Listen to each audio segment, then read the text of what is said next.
ஒரு நாள் விட்டு ஒரு நாள் டெய்லி வாஷ் பண்ணிட்டே தான் இருக்கும் நம்ம துணி. ஆனால் கைஸ் எப்படி செய்கிறதுன்னு தெரியல. பரவாயில்ல, நாம்பெல்லாம் துவைக்கிறோம், வாஷிங் மிஷின் தானே துவைக்குது.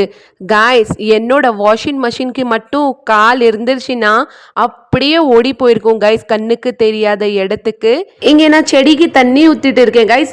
என்னன்னு தெரியல, எனக்கு பிளான்ட்ஸ்னா ரொம்ப பிடிக்கும். இன்ஷால்லா எனக்கு ஒரு ட்ரீம் இருக்கு, சின்னதாக ஒரு நம்ம ஓன் ஹவுஸ் இருந்து அங்கே செடி பிளான்ட்ஸ் ட்ரீ எல்லாம் சின்ன சின்னதாக அப்படியே ஃப்ளவர் கார்டன் மாதிரி வைக்கணும்னு. இன்ஷால்லா ஃபியூச்சரில் பார்க்கலாம். Today special lunch egg rice with carrot beans போட்டு. கைஸ் அஸ்ரார் தனிஷ்க்கு ஆஃப்டர்நூனில் லஞ்ச் எக் ரைஸ்னால் ரொம்ப பிடிக்கும், அதுதான் இன்றைக்கி பண்ண போகிறேன். அவங்க மார்னிங்லேயே சொல்லிட்டு போயிட்டாங்க கைஸ், எங்களுக்கு எக் ரைஸ் செஞ்சு தாங்க நீங்கள். கைஸ் அப்படியே குக் பண்ணிட்டு இருந்தேன்னா கரண்ட் போயிடுச்சு. கரண்ட் போய் ஒரு நிமிஷத்துலேயே வந்துருச்சு கைஸ். எதுக்கு போயிருக்கும் அந்த ஒரு நிமிஷத்தில் கைஸ்? இங்கே எக் ரைஸில் நான் எதுவுமே போடல, ஜஸ்ட் சிம்பிளான ஹோம்மேடில் என்னென்ன அவைலபிள் இருந்ததோ அது மட்டும் தான் நான் போட்டேன். இதில் என்னென்ன தெரியுமா போட்டேன்? பேப்பரும் பேனாவும் டக்குன்னு எடுத்துக்கோங்க கைஸ். ரெசிபி சொல்கிறேன்.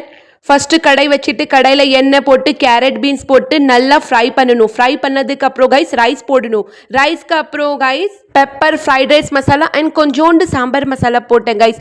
அதோட ஃப்ளேவரே தனியாக கிடைக்கும். ஏன்னா வீட்டில் சாம்பார் பவுடர் தான் இருந்தது கைஸ். தென் மேகி மசாலா, இதுதான் என் வீட்டில் இருந்தது. என்னோட வீட்டில் இருந்தது நான் மசாலா எல்லாமே போட்டேன். உங்கள் வீட்டில் என்ன மசாலா இருக்குமோ அதெல்லாம் போட்டு நல்லா மிக்ஸ் பண்ணுங்க.